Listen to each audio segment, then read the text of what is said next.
Welcome to America's Bottle Bill webinar. I'm Heidi Sanborn, the Director of the National Stewardship Action Council. We advocate for an equitable and circular economy. I've been doing this work in waste management now for 32 years, all based here in Sacramento, California. And I'll tell you a little bit more about us in a minute. But our vision is that the United States attain an equitable and circular economy. And we believe a national bottle bill is part of doing that. So next slide, please, Victoria.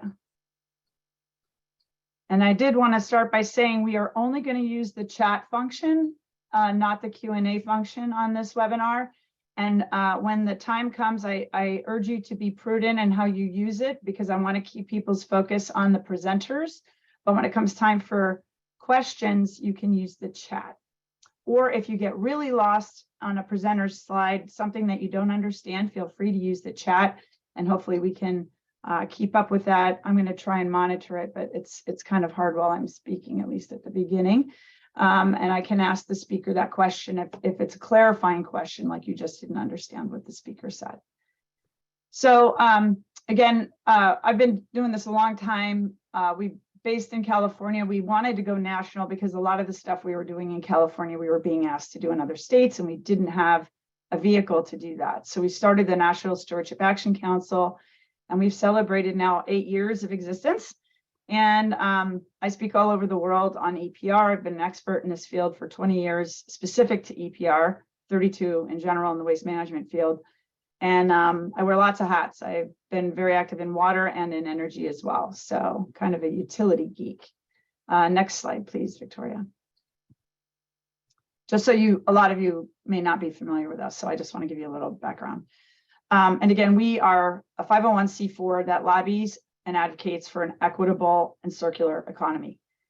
And we try to do that through collaboration and making sure all the stakeholders are at a table in order to negotiate really hard bills. We're really good at it. And I'm proud of that because it takes everybody coming together, I think, to come up with the best policies so that everybody in the circle of materials is all talking to each other and they all work together. Otherwise, the system really doesn't work well, and it hasn't for quite a long time. And hopefully, I know all of you are here to help us fix that. Next slide, please. So just again, our board, this is our board. We are looking for new members. So if any of you are interested, we'd love to have more broad representation across the country. But everything from water to fashion and cosmetics and NRC's president, Bob Geddert, we're all a very broad group of people, but we're looking for more interested members. Next slide, please. And the same with our sister organization, the Stewardship Action Foundation. That is the C3 arm. We just went after an EPA grant, and we do our government work through this arm because we don't do the lobbying there. Next slide, please. So I want to just start by saying, what is a circular economy and why are we hosting this webinar? A circular economy, the way we define it, we use the Ellen MacArthur Foundation's definition, which is a three-pronged definition. That we first design waste and pollution out of the system, meaning source reduction, reuse, and refill. Second is keep products and materials in motion, meaning recycling and composting. And then we go back and fix the natural systems we broke, regenerate natural systems. I will talk at the very end about how we passed, I think, the only circular economy bill in the world here in California last year, SB 54, which includes all packaging and producer responsibility. But the reason I want to bring this up is that is why we're doing this webinar. The bottle bill, we think, is the most right policy for a national being introduced and passed than any other type of bill in this space that would make an enormous difference in recovering recycled materials. But what we need to do is decouple economic growth from the consumption of finite resources on this planet. That is what the foundation is for a circular economy. Next slide, please. And we could talk about being on the board another time. So William, feel free to email me and I'd love to talk to you about it. Thank you. So why did we organize this webinar? As I said, I truly believe this is time. I've lived on the East Coast in Massachusetts, where there was a bottle bill. I have or no, they didn't have one there actually. I think they're updating it now. And in Michigan, when they passed the bottle bill, I lived there in high school, where it was 10 cents, and then all of a sudden all the litter went away from bottles and cans on the roads, which I was very impressed with. But we've got models that have been in place for over 30 years in this country, and there's 10 of them. So why aren't we taking and cherry picking all the things that we've learned from these bills to pass a national bottle bill or pass them in other states? That's why we're doing this webinar, because we've also realized people are confused for a couple of reasons. One, there's so many groups working on it now, which is great, but we need to make sure we know who's doing what and what the positions are. And then also the terminology's gotten confusing. Bottle bill is one term. Recycling refunds pulls way better than bottle bill. Bill to many people is a mandate. It's no, we're not going to do that. But we also have the terminology container deposit law and deposit return systems. Basically, these all mean the same thing, which is that the producers are going to run a program and they're going to give money back to the people who return the container. It's an incentive for collection. And again, many groups working on the issue, which is why we wanted to give everybody that's on the agenda today, 15 people, the microphone for at least 2 minutes and 2 slides to share with you who they are, what their positions are, and what resources they have for you at the state level and for national advocacy on making the case for a national bottle bill. And we want to connect all of you advocates working together, international companies, and that, they see the whole big playing field, and often if you're in a state, you don't. So it's very helpful to have that bigger picture, and how you're going to be lobbied and the different positions of the groups. But we want to build an army to push for the national bottle bill, which will be introduced soon. And we want to start this campaign now. So we're so grateful you're all here. Next slide, please. So again, what is a bottle bill, or a recycling refund, or a container deposit law, or a deposit return system? It's a way to build out the collection infrastructure to collect beverage containers and provide a financial incentive to consumers to increase those collection rates to get high rates of reuse and recycling. That's really what the gist of it is. And I think Container Recycling Institute and Susan Collins is a real treasure trove of information and facts about bottle bills. I consider her the foremost expert in the US in this space. And I've got a link here to a PowerPoint she's put together on our website about the details of these bills. There's a lot of questions. We do not have time to get into all of those details today, but we're going to connect you with the people who can help you get into those details. Next slide, please. Because details matter. I always say the devil lives there. So again, the problem is that we only have 10 states with bottle bills. Litter is out of control everywhere I go in this country. It's across the country, and 40 to 60% of it is beverage containers. Plastic is everywhere. It's breaking down into microplastics. It's getting into our food, our water, into us. It is passing the placenta and getting into babies. It's in our brains. It's in our livers. We don't know the full impacts of all this microplastics in the environment yet, but we know it's in our food chain too. Companies cannot obtain enough recycled material to meet their own recycled content mandates and their environmental targets. And that's a crime. We've got companies that have told us they're literally importing and paying for waste plastic from other countries because they can't collect enough here in the United States. When literally down the street from some of these plants, it's going into a landfill because there's no collection rate system. That is a crime. And especially during a climate crisis, we've got to get a handle on this, and a bottle bill is a great way to do it. So a national collection infrastructure is needed. It is very weak now, and the majority of containers, about 50% actually, are collected from all the 10 bottle bill states now. So that just shows you the power. I think most of it comes from California because we're 40 million people here. Next slide, please. So the solution is these, what we're going to call, I'm keep focusing on recycling refunds. That's what polls the best. So Bottle bills are what people used to call it, but if we call it recycling refunds, we're going to get a lot better traction with a lot broader audience. But litter will go down when you get a good recycling refund in place. The Keep America Beautiful organization did a study in 2020 that was quite detailed.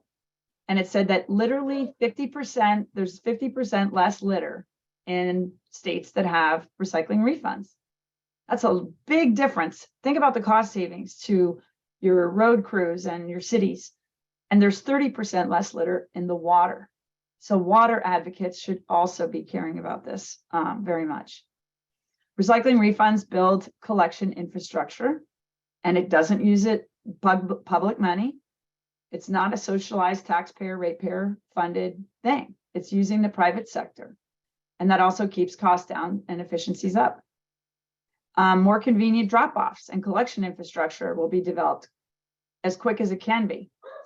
And that will mean less litter and more recycled content available for the manufacturers to use. And as Susan Collins says, the Container Recycling Institute, if we passed the national bottle bill, her estimate is that we'd have 10.3 million additional tons of material recycled annually.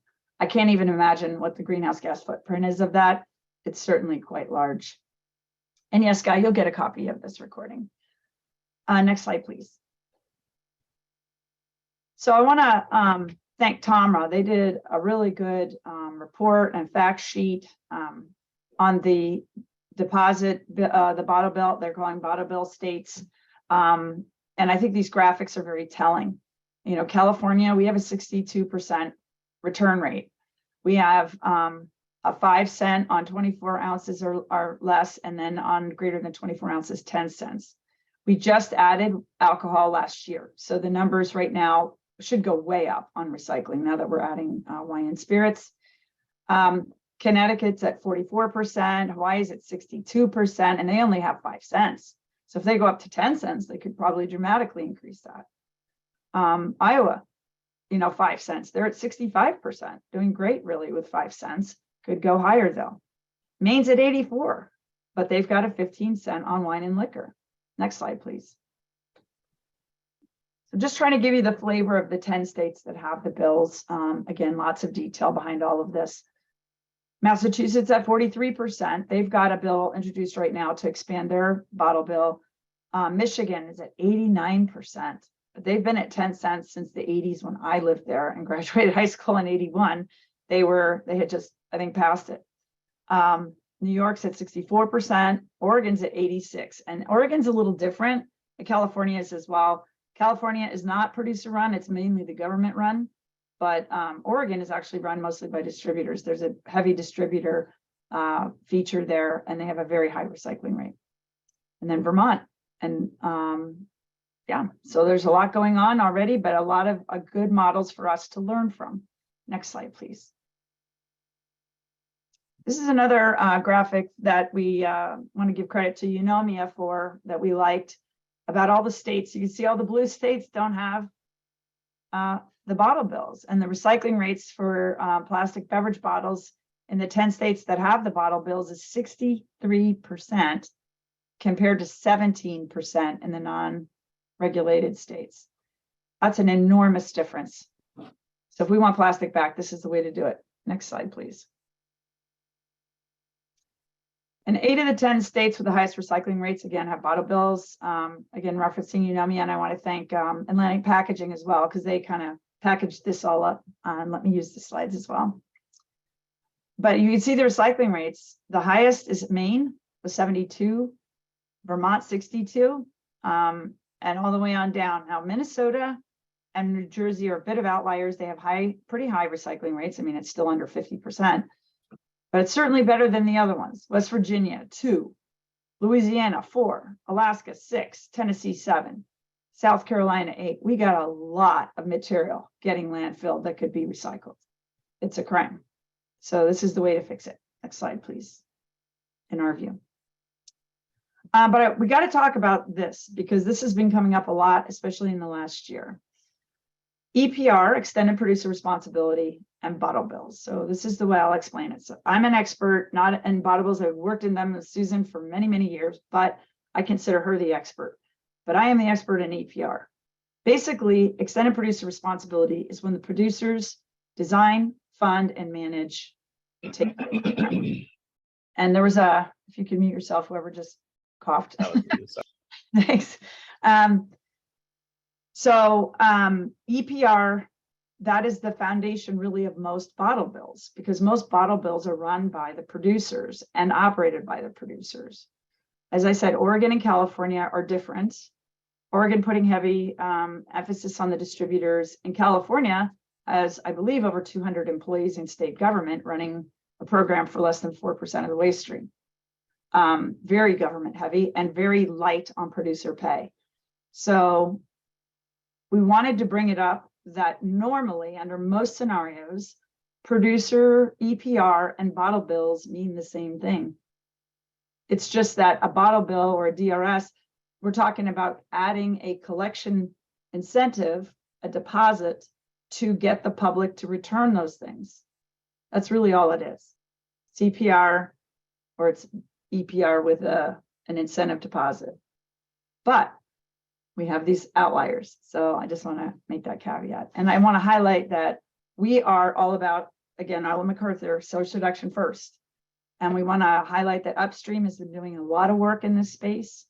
And there's a link there to Matt Prindiville's blog about what comes first, EPR for packaging or a deposit return system for bottles and cans.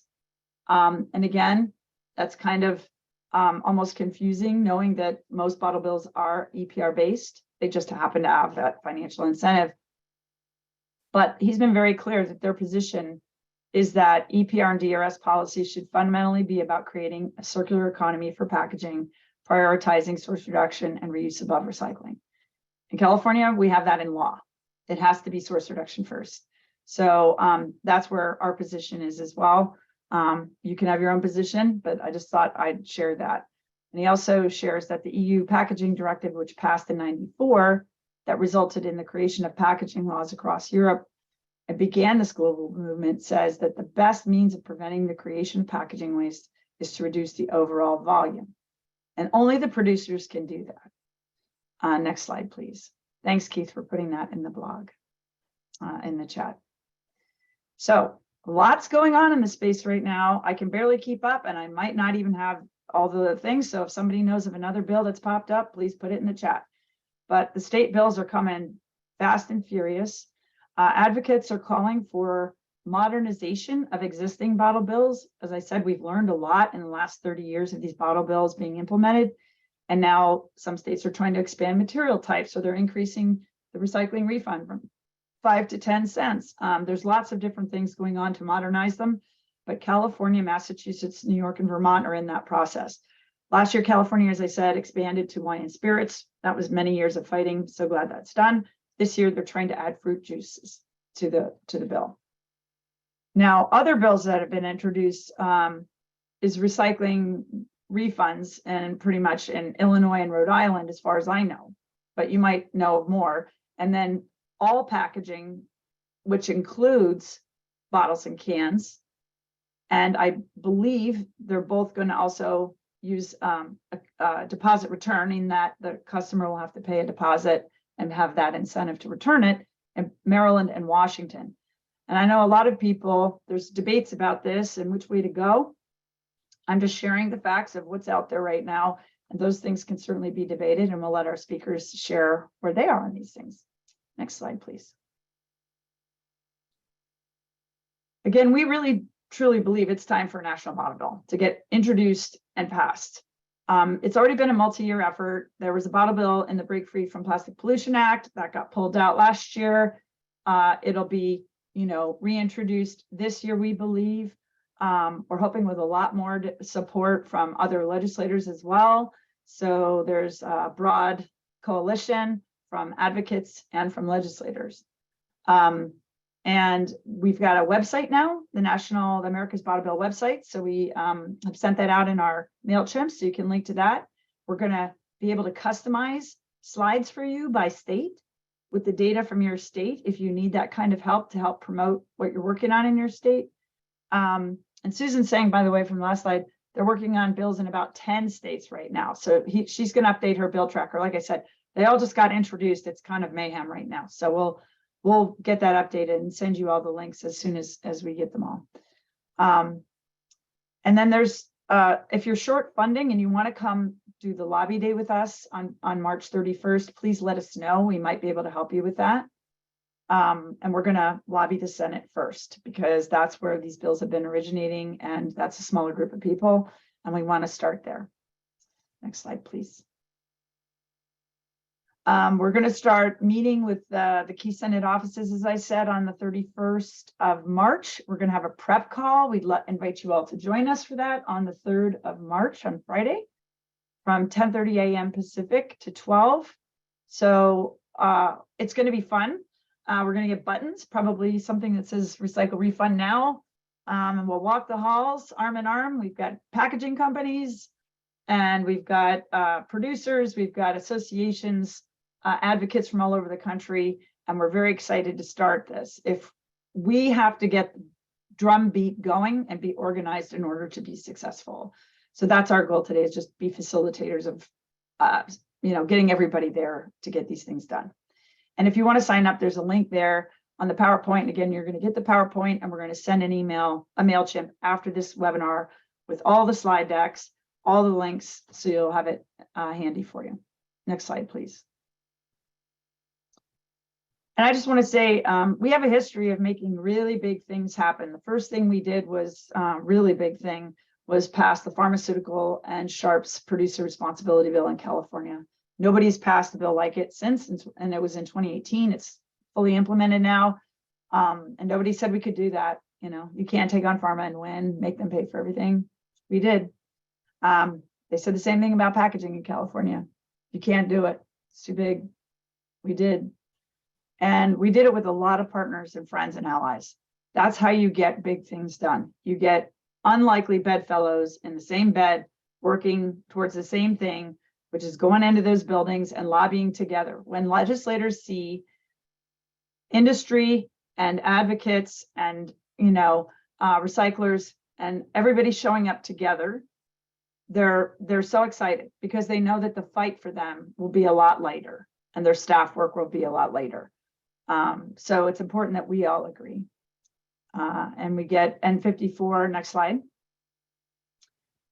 The key features of it is it's the true circular economy bill I was telling you about. We have the first source reduction mandates in the country in refill. They have to hit 25% source reduction by 2032.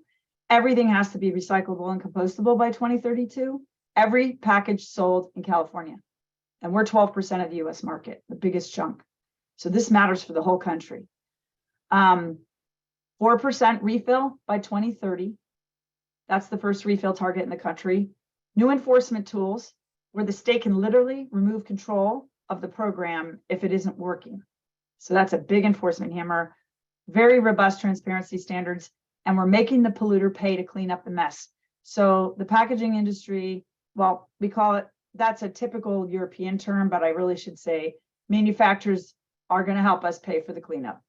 $5 billion over 10 years, 500 million a year for 10 years is going to go to clean up California from all this packaging pollution, and 60% of it must go to low income, disadvantaged, and rural communities.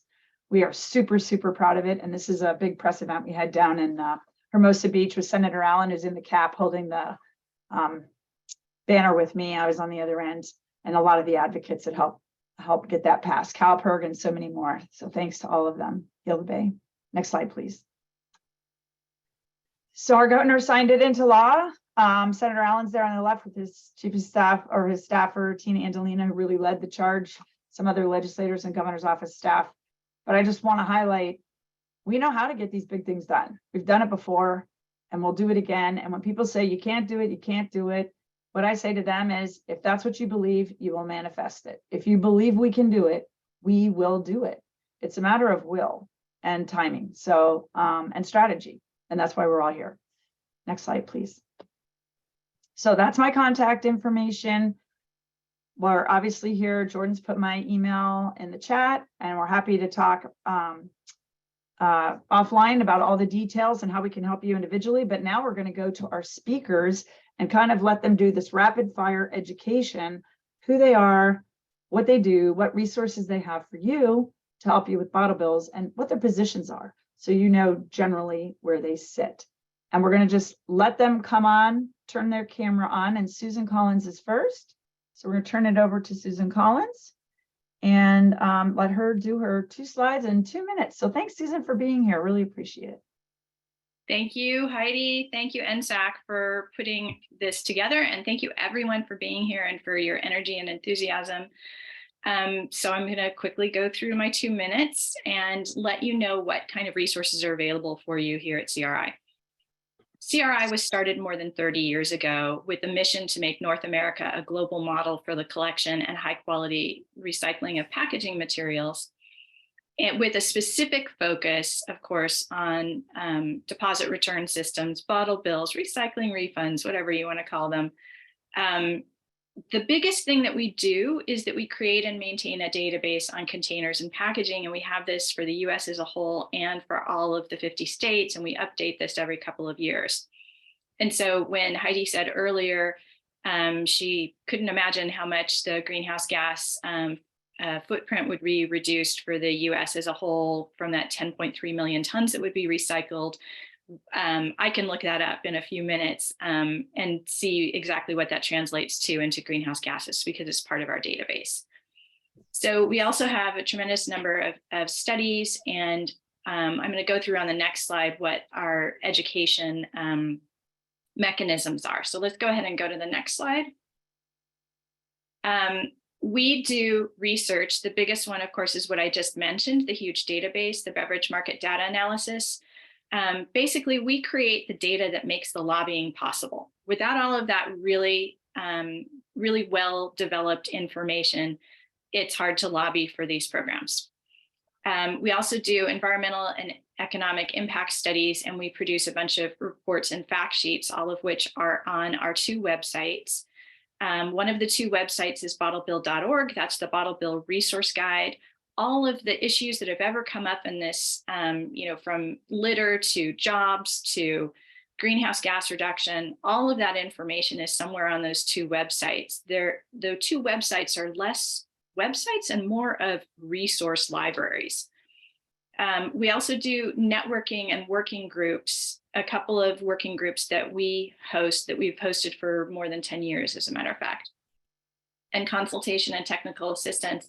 And then our advocacy, our testimony, and our legislative analyses also contain a bunch of great information. Our letters of testimony sometimes read more like a mini report with a lot of really, really key information. So the next slide is the last one.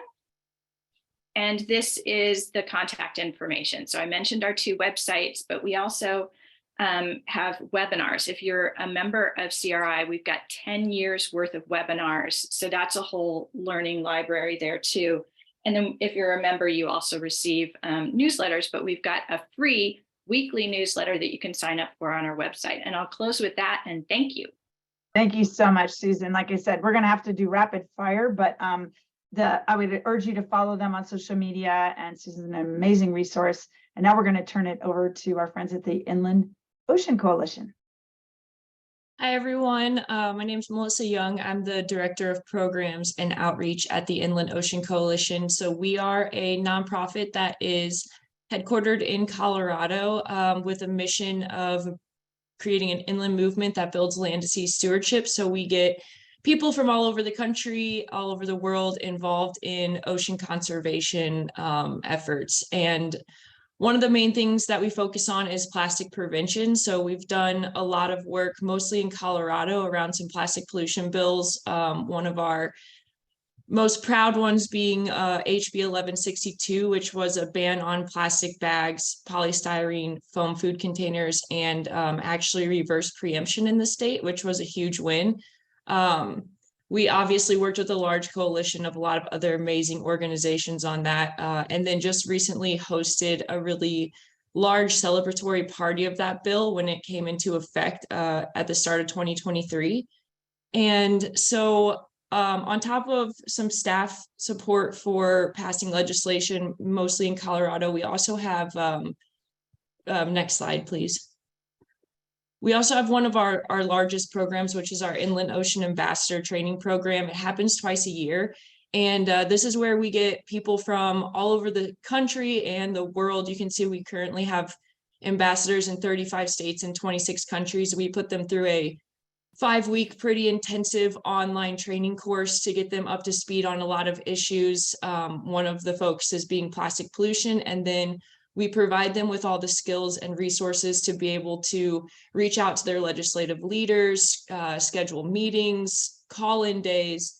And so if anyone's working on anything in the states that I have listed below, and you'd like some local support from just, you know, citizens in your area, they're all really great people, really excited, and want to get involved in things like bottle bills. So I've got our website at the bottom, and my email as well. So if you have any more questions or you'd like some help from some people in your states, please let us know. That's perfect, Melissa. Thank you so much for being here, especially on short notice. And I want to turn it over now to Elizabeth Balkin. She's with Reloop. They had 3 slides, so we'll go through those in the same 2 minutes, but she's not feeling well, so we're going to let her stay off camera. Thanks so much for being here despite your cold. Yes, thank you so much for having me, Heidi. And I'm really delighted by all the enthusiasm and turnout. You can go to the next slide, please. My contact details are here. So in a nutshell, I think what Susan said very eloquently that she and the Container Recycling Institute do in the US, we've been doing globally for about the last 10 years. Reloop was founded in Europe, and now we are operational in many different countries, including the US, where I'm based in New York City. And what we do is amass resources, materials, data to support promotion of policies that promote the circular economy. Of course, recycling refunds are a terrific example of that. And so, you know, please check out our website. You'll find a ton of information with global learnings and examples from systems all over the world. What I'll say that is maybe a little bit unique about our work and our position, as Heidi encouraged us to say, is that we are really very confident that when recycling refund systems are designed appropriately, you can get just phenomenal outcomes. And of course, that's why we're here, is to design systems that will work and turn the recycling system around. And so these are our 10 principles, and happy to speak with anybody who wants to learn more. We've laid out kind of from a legislative perspective, but also from an operational and standards perspective, how you put these principles into action and how you enact them and codify them. But at the end of the day, we've seen from our research all over the world that these are the common features of the highest performing systems, those that routinely bring back 90 out of every 100 beverage containers put on the market. Next slide, please. And so in conclusion, these are just a very brief sample of some of our resources. We have a global deposit network. So if you're interested, please do get in touch, because we are linking people, system operators, advocates, experts, even government elected officials and other legislators from around the world that share news and share learnings. And it's a really good platform for exchange and capacity building. And then the bottom 3 reports that I show here are just some of the more recent things that we've put out. Reimagining the Bottle Bill is our work in the Northeast to modernize existing systems. The middle Target 90 is our work that really shows the impact over a longer period of time if you are able to get these systems in place that are collecting, recovering a high percentage of the materials and putting them back into containers. So that's some really powerful research that actually had major impacts on the revisions to the Packaging and Packaging Waste Directive in Europe. And then at the very right is our global deposit book. We release this every 2 years, but it has profile data for systems all over the world, lots of valuable information there that I've heard from folks is perhaps our most valuable resource. So definitely check those out at your leisure. And thanks so much for having me. Thanks so much, Elizabeth. Reloop is also an amazing resource. This is really all they focus on around the world, and their reports I found to be incredibly helpful. So thank you for being here today. So with the next slide, we're going to start with Scott DeFife with the Glass Packaging Institute, and we're going to let him talk about what their position is. Thanks for being here, Scott. Sure. Thank you very much, Heidi. You hear me okay? Perfectly. Okay, great. I'm Scott DeFife. I'm the president of the Glass Packaging Institute. We're the trade association that represents the companies that make the bottles, but also the glass recycling industry in North America. So I'm very happy to be with you. And I've just got 2 quick slides that give you a really good picture of the glass industry.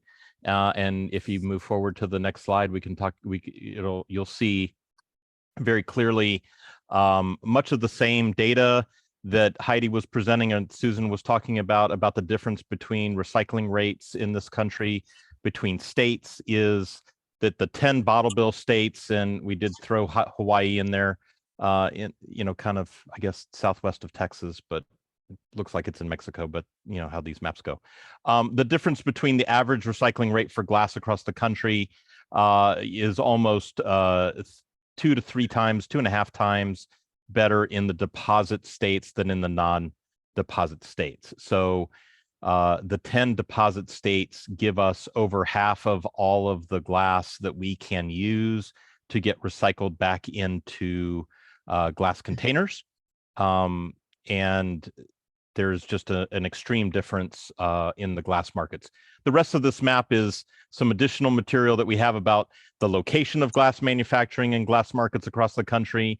And through our work at GPI with the Glass Recycling Coalition and the Glass Recycling Foundation, we have active projects going across the country to improve glass recycling rates in communities and to improve the glass processing capabilities of material recovery facilities, especially in the non-bottle bill states.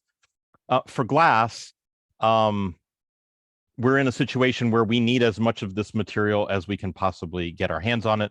Bottle bills provide the industry with the highest volume of cleanest, best quality material that can go back into bottles. It also provides the primary foundation for any of the refill and reuse programs that you would want to build upon, because you've got to keep the material outside of the commingled single stream.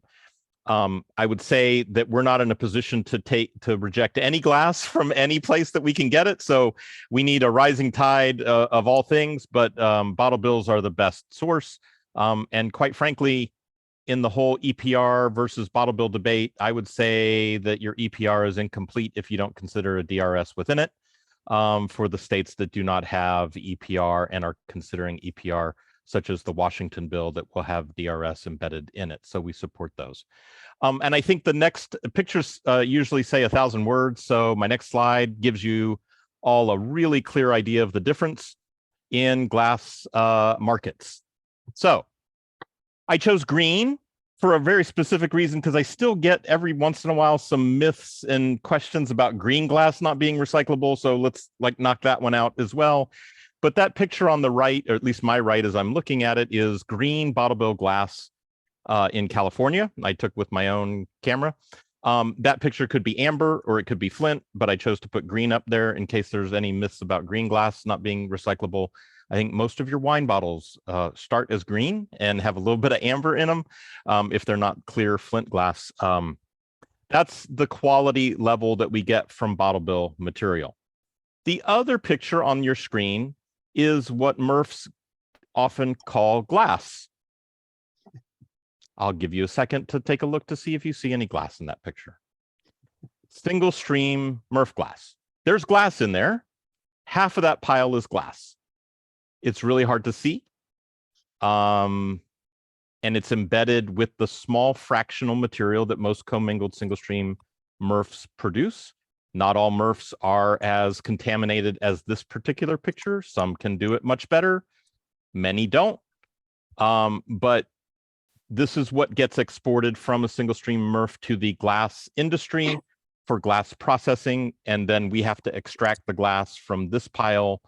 And then we have the residual landfill material that's left over that has to be landfilled. And so when you hear people talk about glass markets and maybe negative pricing on glass commodity coming out of single stream MRFs, it's because of 25 to 50% contamination levels in the glass stream. And all the extra effort that has to be done to clean it up and send the residual material to landfill. We're So- gonna have to move on, Scott, but this Yep, is, this I'm picture gonna is put- just crystal clear about Thank you very much. quality. And I also want to add, a couple people do not know that a material recovery facility is a MRF. So I just want to make sure what that means is where the haulers, the cities that own them, they run them through lines, they sort all the material out of what we call a single stream, blue bin, recycling container, and the glass breaks on those lines. And this is often, unfortunately, what it is left, and it's very hard to process. So thank you. Thank you Yep, so much. thank you. Appreciate that. And now we're going to move on to the PIRGs, Public Interest Resources Group. And we've got Janet Dominez with us today from Mass PIRG, but she's going to talk about bigger PIRGs, and they're in lots of states and what they're doing in this issue. Thanks Okay. so much. Thank you very much, Heidi, and thanks to everybody for being here. I'm going to say 3 quick things in my 2 minutes.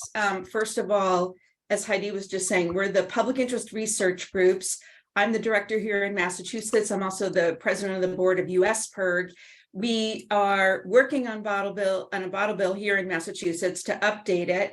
We are working with other PIRG states around the country who are either trying to establish or expand their bottle bills.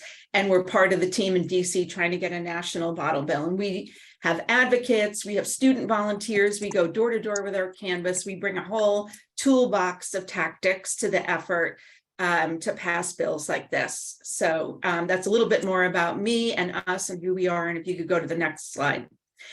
The second thing that I wanted to say is the history here in Massachusetts, I think, is similar to many other places. This has been going on for 50 years. And by the way, I must be a lot older than Heidi because my first experience with the bottle bill was as a college freshman in 1976 when I went door to door for a ballot campaign then. We lost, we came back, we won, the governor vetoed, we overrode the veto, the industry put it to the ballot. It's just been like a big boxing match for 50 years. And as Heidi said earlier, there's absolutely no reason to give up. And in fact, the third thing that I wanted to say is just give a couple of quick examples of why I do think the corner is going to turn in no particular order. Number one, people are making the connection between waste and climate. And everybody knows now that climate is an emergency. And I think that's going to move the needle. The second thing is more and more of these containers come on the market. And so you just have to leave your house to see the litter and the waste. And I think it's becoming part of people's everyday lives, understanding the kind of litter and waste that containers without a deposit generate. And the third thing is, at least here, and I think it's true everywhere else, the industries that worked against getting these bills passed, they keep making these promises that are absolutely, not kept. We have better ways to recycle, more modern ways to recycle, less expensive ways to recycle. And meanwhile, the problem is just getting worse and worse and people see it. So that's who we are. That's the history of the fight. And that's why I think we're about to turn the corner. So thank you so much for having me. And I would talk to anybody about Massachusetts or the other PIRG states or our national efforts. Please feel free to contact me. Fantastic, Janet. Thank you so much for being here and presenting that. Our next speaker is Anthony Ticino, and he is with World Wildlife Fund and has really become an expert in this space. And thank you so much for being here, Anthony, and sharing where World Wildlife Fund is in this bottle bill scheme. Thank you. Thank you so much, Heidi, for bringing this great group of folks together. My name is Anthony Ticino. I'm with World Wildlife Fund. I manage our plastic policy portfolio. We represent 12 million activists across all 50 states in the nation, really working to identify ways to end plastic waste, because we know plastic waste and other materials pose an undue burden on our environment and our communities. And a well-designed deposit return system is a part of that effort. We really believe in a world, in a future where plastic no longer enters nature. And that starts with reducing the amount of stuff and the amount of waste that we create and reusing and recycling our materials to their fullest extent. So we're very proud to support a national deposit return system, but also recognizing the role of deposit return systems in individual states, and also the role of things like extended producer responsibility and environmental justice. I know there's a whole great list of folks who can talk about some of the specifics, so I'll just switch to the next slide quickly, which gives you a little bit of a screenshot of how popular deposit return systems, whether they're refunds or deposits, they both get very positive public responses. But really addressing the plastic pollution issue is an important one to activists across the country. These reforms are needed, but they're also incredibly popular. The statistic not shown here is that about 80% of Americans feel overwhelmed by the amount of stuff in our homes, that they don't know what to do with it, how to recycle it, how to reuse it, or how to use less. And putting the deposit in the hands of consumers to help them start to understand that system and to help producers really be connected to the way that we recycle and reduce waste is really important. So there's a lot of groundswelling support here for these principles. And there's also, importantly, a lot of corporate pressure, which I think is an important part of the solution as we look toward tackling plastic waste, that we keep the pressure not only on our elected officials, but also on those that we do business with. So here at World Wildlife Fund, we're very proud to support the deposit return system.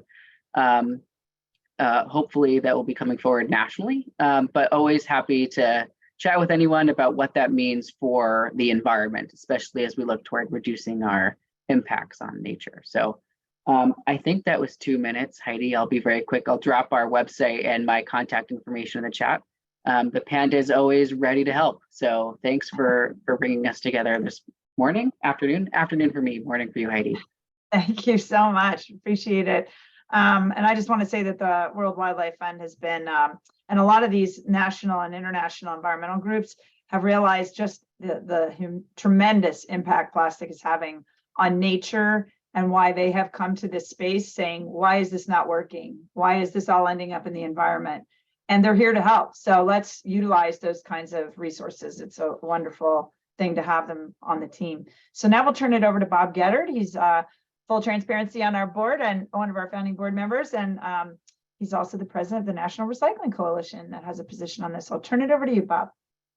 Yes, and representing the National Recycling Coalition, we are a coalition of 20 state affiliates. And I just wanted to note that on my first slide, all the state affiliates logos are on this first slide. And as we are formed through state affiliates, the members of these state affiliates are the members of the National Recycling Coalition. And we form, as we form through these state affiliates, we are 6,000 members strong. Our mission statement is noted below there. The NRC serves its members by developing and sharing best practices and policies that support sustainable materials management and the transformation to a circular economy, which leads to our next slide there. And we have developed a policy on container recovery. If you could move to the next slide. And the framework for advancing container recovery. And that policy states that the NRC supports deposit return systems for container recovery as a vital strategy to increase the collection and reclamation of clean materials for recycling into new materials. And this policy was developed through a conversation, a year-long conversation with our 6,000 members. And as we conversed with our members, we gained knowledge through the benefits of container recovery. And some of those comments were that the benefit of deposit laws is abundantly clear into container deposit states. The diversion of both container and volume quality is much higher in those container states. Quality of recycled materials is much better. Manufacturers using recycled content prefer materials from these states. And you've heard that from other slides. Higher recycling rates brought about by deposit systems bring primary, secondary, and beyond economic benefits from these deposit states. 20% of the states have across the country have container deposit laws, serving approximately 27% of the US population. And we'd like to see more. The container recycling rates the container recycling rates in deposit states are 2 to 3 times higher than the average container recycling rates in non-deposit states, and represent roughly half of all beverage containers recycled in the United States. With these thoughts, the NRC supports a national container refund bill. And that's our thoughts from the National Recycling Coalition. Thanks, Bob. So you'd be willing to help advocate if advocates reach out to you and they're interested in your help in passing a bill, or? Absolutely would. And my contact information is on the screen here. I'd also like to note that I have the luxury of being the president of the National Recycling Coalition for approximately 6 years, and I have passed the baton to Leslie Lucas. She is now the president of the NRC. Oh, congratulations. I didn't realize that. Thank you for letting us know. Yes. Yeah, and Wonderful. I now chair the policy committee and welcome any comments. My email is on the slide there, and welcome any comments from anybody on this policy. Fantastic. Well, we appreciate you so much. So next we are going to our friends at the Can Manufacturers Institute. I don't know if they're here. I'm here. I'm here, Oh, Heidi. there, Scott. Ready Thank you so much. to talk. Scott's been Super very excited. helpful on this webinar, and I want to thank them and for their support of Bottle Bill. So we'll go ahead and turn it over to CMI. Thanks, Heidi. Yes. So I'm Scott Breen. I'm Vice President of Sustainability at the Can Manufacturers Institute, CMI. We represent U.S. metal can makers and their suppliers. And the reason that we're so involved in this recycling refund issue is because we see it as critical to meeting our recycling rate targets. So aluminum beverage can, most recycled beverage container in the United States with a 45% recycling rate, but that still means more than half of the aluminum beverage cans are going to landfill, which is unacceptable. It's made of aluminum that can recycle forever. We want to get it up to those higher numbers you're seeing on the screen, 70, 80, 90%. And we have a roadmap as to how we're going to do that. I'll put it in the chat. And we're very clear on the roadmap that while there's a variety of pillars of action to make progress toward those targets, we are not going to get there if we don't have new, well-designed recycling refund systems. So realizing that, we became more involved in this issue. So next slide talks about some of the things that we're doing. One of the things that we've done is we've joined up with a variety of organizations. Heidi mentioned at the beginning that the way to get big things done is with partners, and we feel similarly. So we joined up with 12 organizations and counting to endorse these best practice principles around recycling refunds. And you can see that at recyclingrefundswork.org. Go to the About section. I'll probably put that in the chat too. We also have boots on the ground in some key states where we feel like that the needle can move on this issue. Illinois, Maryland, Minnesota. I saw my colleague, Mike Smaha, VP of Government Relations. He put in the chat earlier a link to SB 85 in Illinois, a bill that we think is a very good starting place. We've also funded some research on fair fees and variable deposits. Those are on recyclingrefundswork.org because that's really a clearinghouse for a lot of different resources. Heidi mentioned at the beginning about how recycling refunds test better with US voters. And that was a finding in a voter survey that we commissioned. It also found that 81% of US voters say, I support recycling refunds. And that number was above 70% for Democrats, Independents, and Republicans. That's what I think makes this issue so special, is that whether you care about national security, you care about domestic supply chains, you care about climate change, this issue has something for you, and it has demonstrated results in those areas. It's not a theoretical policy. It's been done, it's proven. So with that, please get in touch with me, get in touch with Mike. Our contact info is on the screen. We'd love to talk with you. This is something that we are very involved in, and we're excited to continue the conversation with everybody. Thanks so much, Scott. So your members are the literal can manufacturers. So groups like Alcoa, I mean, maybe you could list a couple of the Crown, Ardagh, CanPack, and then the people that make the can sheet that goes into those cans, Novellus, Constellium, Kaiser, or Tri-Arrows. Very good. Just want to make sure everybody knows exactly who you represent. Perfect. Thank you so much for being here. We really appreciate it. Thanks, Heidi. And now we'll zip off to our friend Jesse over at the Solid Waste Association of North America and turn it over to him in the position that SWANA has in this space of bottle bills. Jesse? Thank you so much, Heidi. Yes, SWANA, the Solid Waste Association of North America, we're the largest solid waste association in the world. We're a professional association for people in the public and private sector solid waste industry. It's an exciting time for us because our new five-year strategic plan has just kicked in at the beginning of the year. And you can see a link to our full strategic plan that's there on the slide. But it sets 4 major goals, of which one of those, goal number 2, is to become climate champions. So that's one of the 4 goals that we have over the next 5 years. I'll mention that SWANA's mission statement prior to even the development of the strategy was to advance from solid waste management to resource management. So a lot of what you see under the goal 2 objectives and strategies there are really just us pushing forward harder on what that established mission statement already was. And I'll note that these aren't all of the strategies or objectives under this goal, but are the ones that I thought would be of most interest to this group. I'll highlight that we are going to be updating a lot of our technical policies, which I'll talk about in a moment. We're going to be developing a policy on extended producer responsibility, which we didn't have a standalone policy on that before. And we're really just going to push forward again on that movement to resource management across all parts of our organization. And we are also doing efforts because, we are the people who actually go out there and manage the materials to find ways to be able to improve the infrastructure in the face of changing climate, because we're still going to have to go out there and do the work no matter what the weather situation is. Next slide. So I mentioned our technical policies. These are the documents that lay out the guiding principles of SWANA and our advocacy.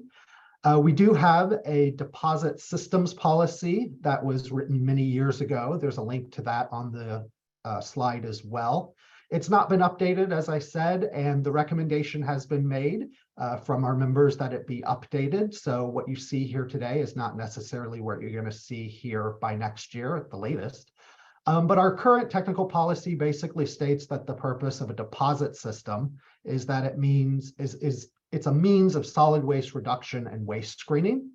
And some of the main points from it are that it should be at the federal level if possible, though states should be given some flexibility for their own needs. It should not be limited to beverage containers. It needs to be compatible with current management and energy recovery programs. The fees need to be high enough to influence behavior and cover costs, but not generate profits over that. And it should not impose a regressive tax, increase government spending, or cause increases in energy resources for obvious reasons. Again, we're going to be evaluating this technical policy and updating it soon, so it may look very different here in the future, but these are sort of the starting points we're going to be coming from. So thanks. Thanks so much, Jesse. And I'm on the advisory committee, and we are tackling these policies, and we're going to do it soon because we need to. The bills are in play and things are happening. So very excited about having SWANA be part of this movement. Next, this is a presentation by, I guess, the Rotary Club, but it's also got the Green Chamber. So maybe you can, our friend Steve Bender can come ahead and come online and then explain really who you're representing, who you are, and what you can do to help folks with bottle bills across the country. Are you there, Steve? Oh, Steve Bender, is he on? Hello. He's here. There you are. Okay, good. Yeah, gotcha. Sorry about that. Thank you so much for having me. And it is a little confusing. I wear quite a few hats. I joke I was born on an organic farm in Kansas before they called it organic. So I've been in the space for a long time. I represent quite a few different organizations and volunteer on quite a few. My favorite United Nations Sustainable Development Goal is number 17, Partnership for the Goals. So I represent EarthX, which is the largest environmental show in the world. April 21st to 23rd in Dallas, Texas.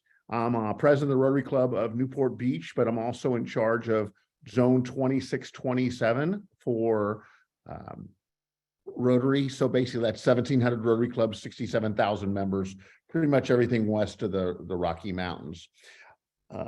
I'm also helping with SRAG, Global Climate Pledge, et cetera, et cetera. I'm going to throw away these slides because after looking at you guys' presentation, I realize you guys know all of this stuff as good or better than me. What I'd like to do is encourage us all to work together. I'm working on a national Rotary promotion with EarthX to educate high school kids and college kids about recycling.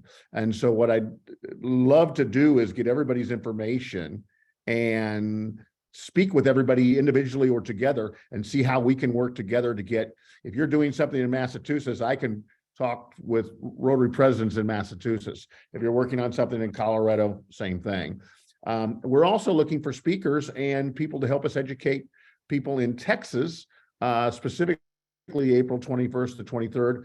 We're trying to get the Texans for the clean water bill passed. So I'm going to try to stay under 2 minutes, but I think the most important thing is for me to post my email address and ask people to contact me and tell me how I can help them.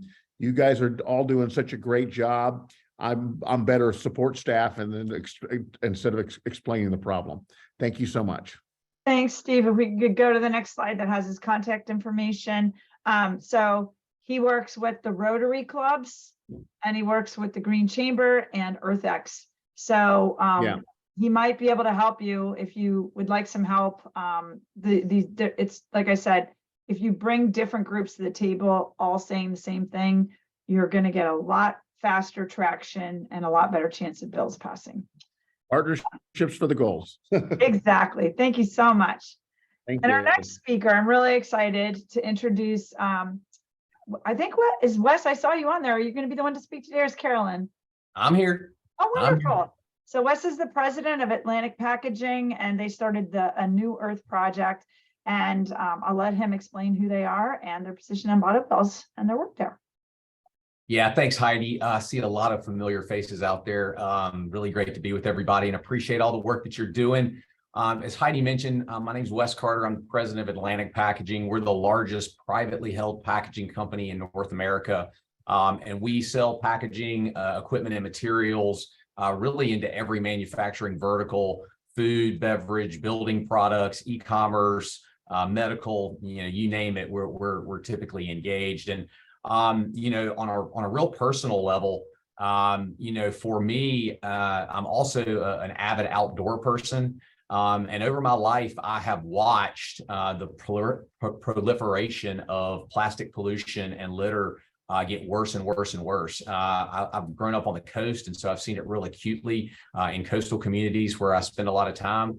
And there was just a moment for me where I realized that I was part of the supply chain that was creating these problems. I have felt like for a long time that our industry, the packaging industry, really in connection with the consumer products and the retail industry, basically had an intentional blind spot, that we just were not acknowledging the environmental impact that we were having.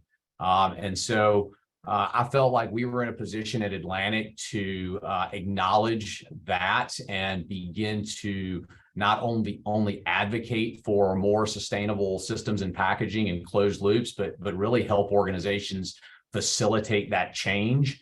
And that's when a New Earth project was born. And that's really our initiative to energize the supply chain, to activate this transition. And, one of the reasons that we are adamant about bottle bills is, when we look at packaging, whether it's flexible packaging or rigid packaging, and we're looking to implement, recycled content, by far, the biggest issue we have is contamination.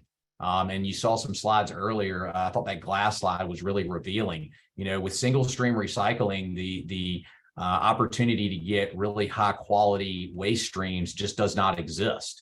And as long as we have waste streams that are contaminated, our ability to put recycled content into high quality products is really, really limited.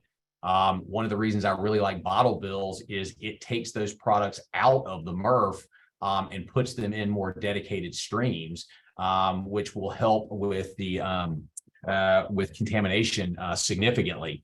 The other thing that we've seen in packaging, historically in Atlantic, I'll include in this, when we sold packaging products, we did not think much about what happened after the sale. And that's part of the problem. I think as packaging companies, consumer products companies, we have to acknowledge that if we sell a product that has the opportunity to end up as pollution, we have a responsibility to close that loop, to be a part of closing that loop. We can't simply sell a product and say it's no longer our business. And so to me, the best way to do that is to create economic incentives. As long as bottles and cans that end up as litter to the consumers, to everyday citizens, have no value, there just really is little motivation for keeping those things in circulation. But the data supports this. When you have bottle bills that create a value for those products, they either never end up as litter, or if they do end up as litter, they get picked up and brought back into the system. So to me, it's really a simple process of creating an economic incentive to create greater circularity in the world. So and we're looking at that across all of our business units and all the packaging that we sell. How do we create more clean waste streams, and how do we create economic incentives for closed loop systems in our economy? So that is, far and away we believe the pathway to a greater circular economy. Thanks, Heidi. Thank you. And the next slide, Victoria. Oh, that's Blue Triton. Okay. So I just want to say how much I appreciate Wes and his honesty and his candor and his help and raising awareness from the packaging producers' position that we need these closed loop systems and the real effect it's had on his life out at the coast.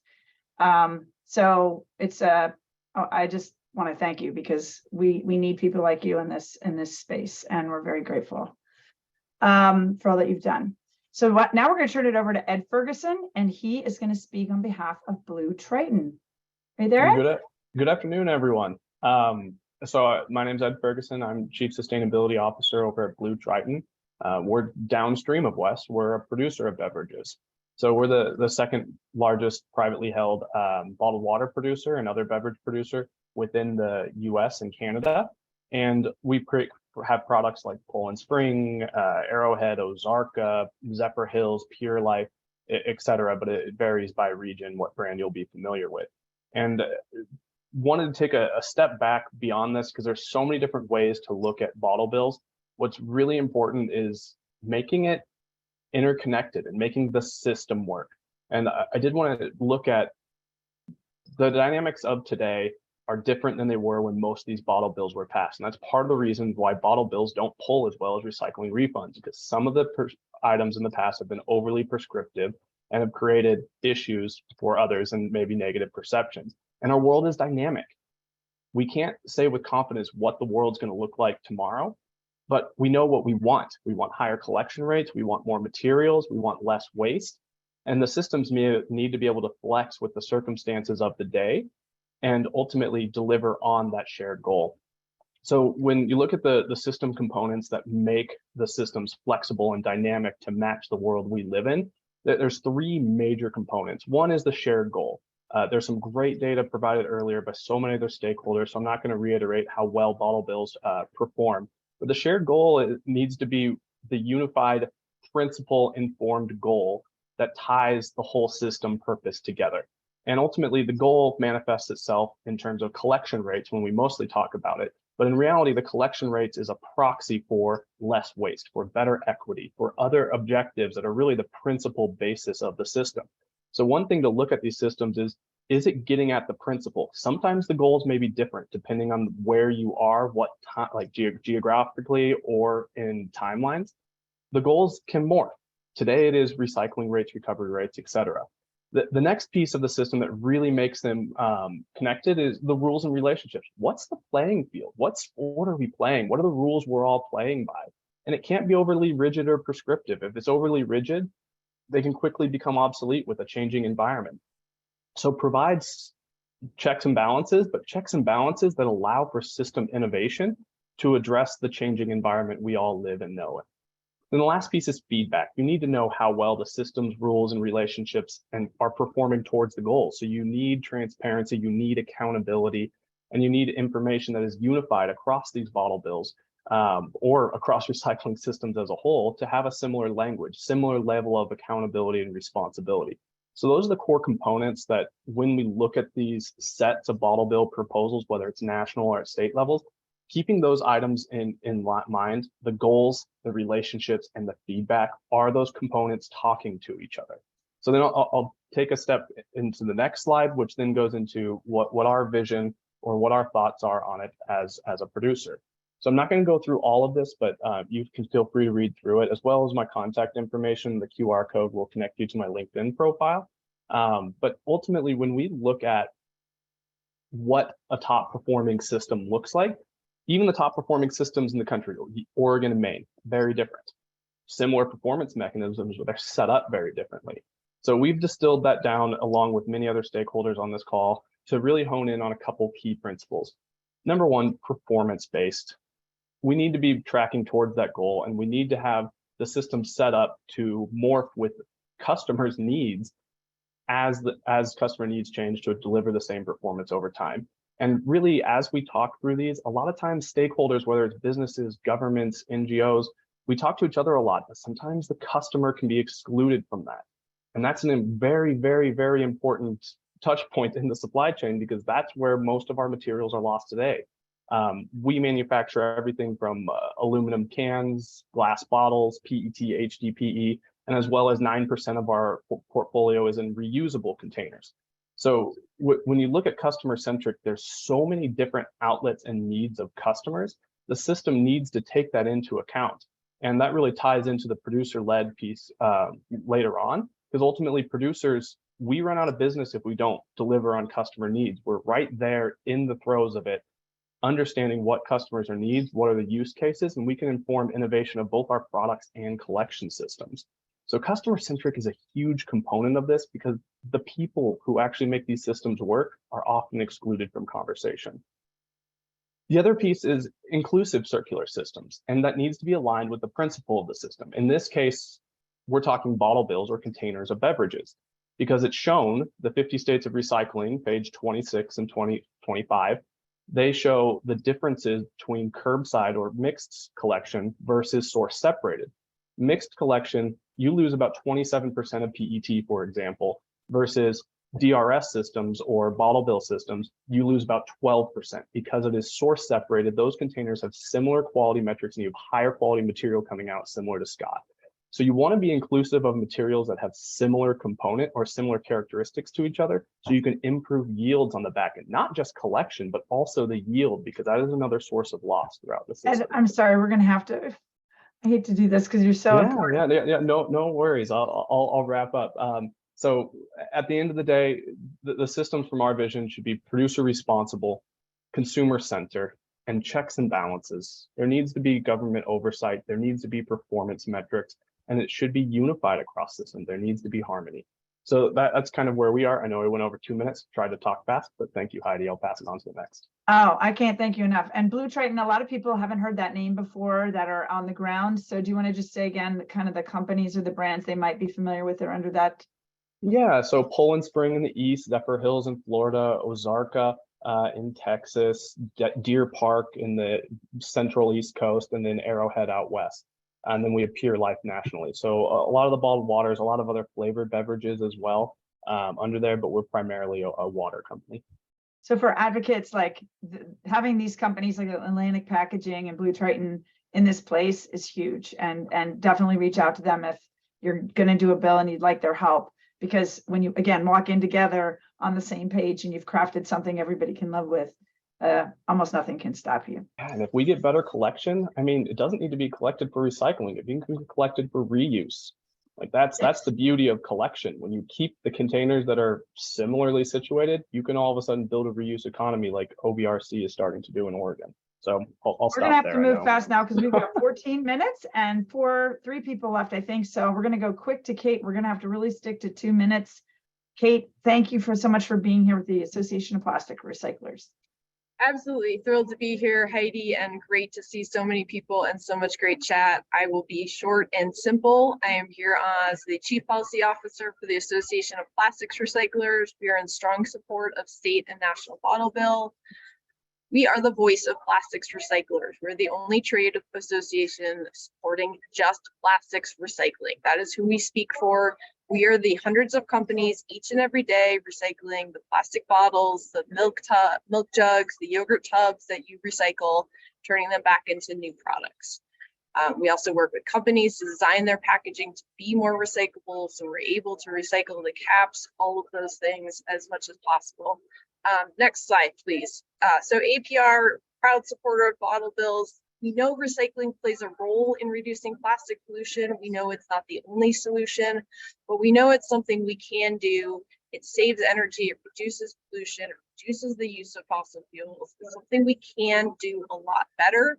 Our biggest challenge right now is a lack of supply. We cannot get enough PET water bottles and soda bottles to recycle. Our members have the capacity, the actual infrastructure right now to recycle 50% more bottles than we collect.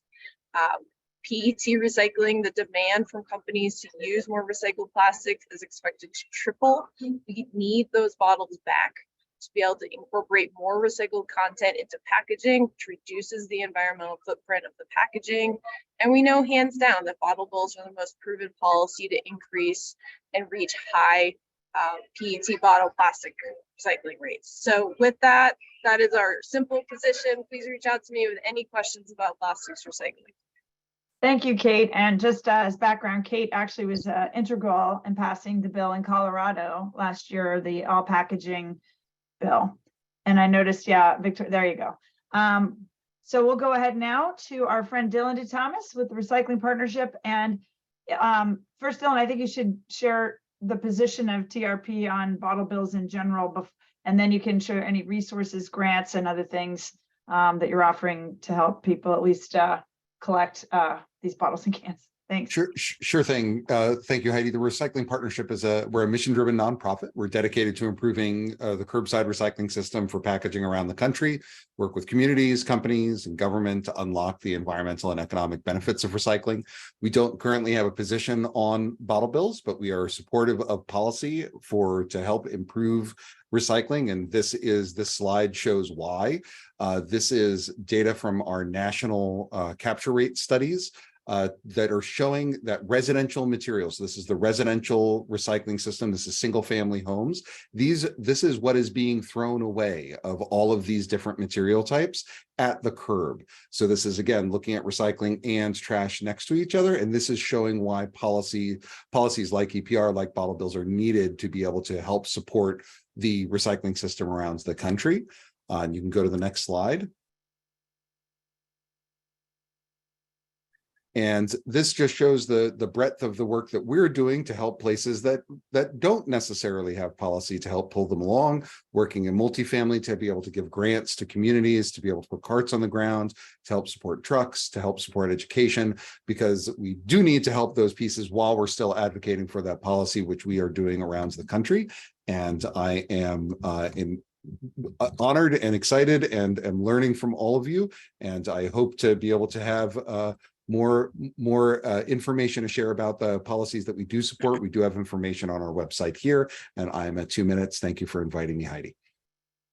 Thanks so much, Dylan. I didn't want to, I wanted to make sure they had space, even though they don't have official positions on bottle bills. They do provide a lot of grants and things for collection that can be helpful in making the case for them. And at this point, I think we have Scott Case. Is he on? Because he emailed me this morning. He's with the National Retailers Association, and he wanted to share orally where they are at, and I'm not seeing him or hearing him.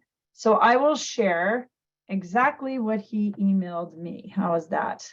So that we can just put, and then you can put my, yeah, there you go, put my final slide there.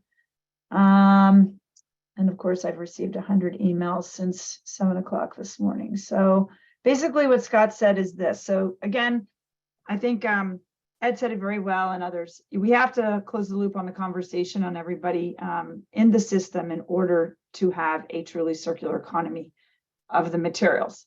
We all have to work together. And the retailers are part of this. And this is where the National Retailers Federation is. He said, I do not have PowerPoints to share, but the basic retailer message remains unchanged. Retailers need any return to store option to be optional. That is their position. And preferably retailers need to be compensated for the time, labor, and space that returning retail spaces into recycling centers will require. Covering those costs will make it possible and more likely for retailers to participate because they will not have to pass these costs on to their customers. He also said that retailers are exploring the advantages and disadvantages of a pure producer responsibility model, or even a hybrid. And again, to different people, it means different things. So I wish he was here, but that is what he wrote. And the feedback from the retailers thus far has been that different types of retailers have different perspectives based on the type of retailer and the specific geographies that they serve. That's a very important piece. And there's some people feel very, very strongly mandatory retail take back. Others like myself, I do believe there's a fairness in there that if they're a business, they should be compensated, and it should be some sort of an agreement around, you know, what they're offering, what they're giving to folks, and what they're getting back from the producers to be a host site. The other thing you have to know that retailers are thinking a lot about is this a slippery slope? If we do this for bottles and cans, are we going to be asked to take back batteries, mercury lighting, paper? What is next? Are we just turning into a reverse collection system? And that's not what they want. That's very scary to them. So just want you to know that. I also want to share in the last 7 minutes here, we're going to have to wrap up. If you have questions, you can put them in the chat and we will try to get them answered by the speakers if we don't have time today, which I'm sure we won't. And we will then put them in our Q&A document so that you can all see them. But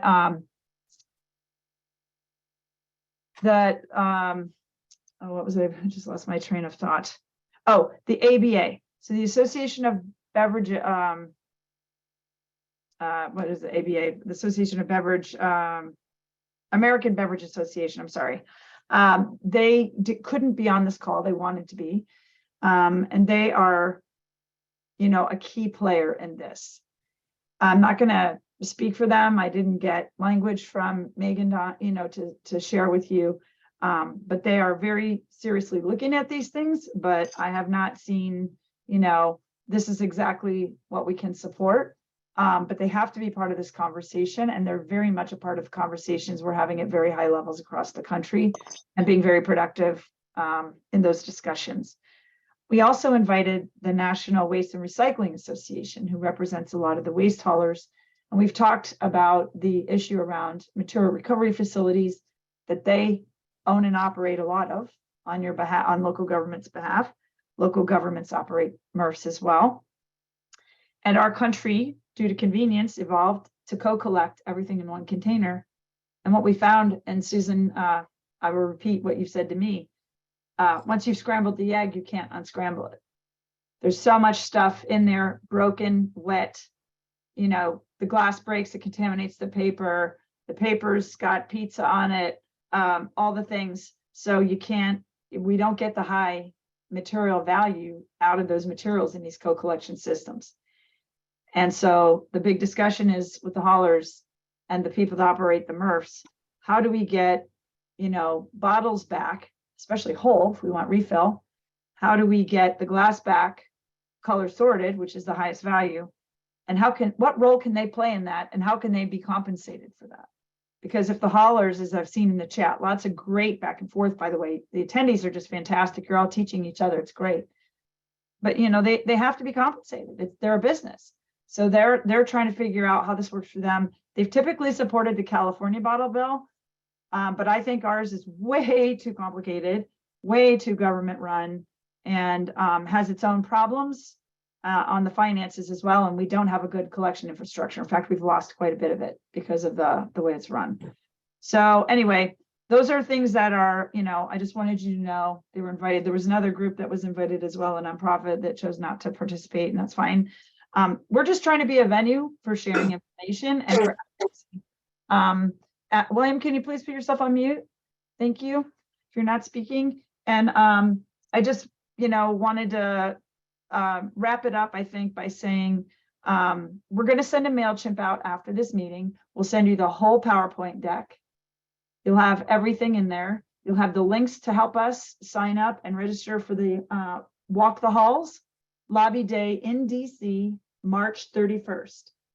And that is following an event that the World Wildlife Fund is having on plastics. So we're hoping we can get some of those people to come lobby with us. And we are going to focus on the Senate first. And we're going to make it fun, great networking, great sharing. If you have, again, problems with finances to get there, let us know. We might be able to help. But it is time. It is time. The climate is on fire. We've got pollution, and there's a solution right in front of us. If we can put people on the moon and send Hubble and Mars, we can do a national bottle bill. And that is, I think, the mantra I want to leave with everybody is put out in the universe what you want, not what you don't want. And if we all do that, I am confident we are going to get it introduced and passed this year, next year at the latest. So I think with that, I'm going to add that we have, social media. Please follow us on social media. You can follow me personally, connect with us. You can join us, become members. This is hard work. We're really good at it, and we want to keep doing it and expand the work that we're doing. And also we'll link you to the National Bottle Bill page, America's Bottle Bill page, so you can use all those tools. And if you need help with even specific graphics for your state, as I said earlier, we're happy to help with that. So unfortunately, I think we're going to be out of time. But again, so many of you, thank you again for being here. Thanks so much to our speakers. You were amazing. A lot of information. The recording will be sent out. It's free to share. Send it to anybody. We just want to build this army to go get a national bottle bill done and pass them in states and pass really good bills that work. Because my criteria for working on bills is it's possible to pass, it's going to work, and it's not going to get in the way of future progress. And this ticks all the boxes. So I want to thank everyone so much again. You're all wonderful. I look forward to seeing some of you, hopefully a lot of you, in Washington, D.C. on March 31st. And we'll see you hopefully again on the webinar March 3rd on prepping for that lobby day. Okay, and we'll take your questions in the chat. We'll answer them and give you feedback in the MailChimp. And everybody can turn their thing on and say goodbye if you like. It's always nice to see a few faces, but I really appreciate y'all hanging in there for the whole day. Thanks, Scott. Thanks, Wes. Good to see you all. Hey, Charlene. Hi, Scotty. Bye. Oh, hey, Steve. Yeah. Hey, David. These are my people. Thank you. Love y'all. That was amazing. Thank you so much. Oh, you're so welcome, Steph. Incredible work. Thanks for coming. All right, email us. We'll stay in touch. I'll be there. I'm in Baltimore, so I'll be for the DC day. Oh, good. Fantastic. I'll be there. See ya.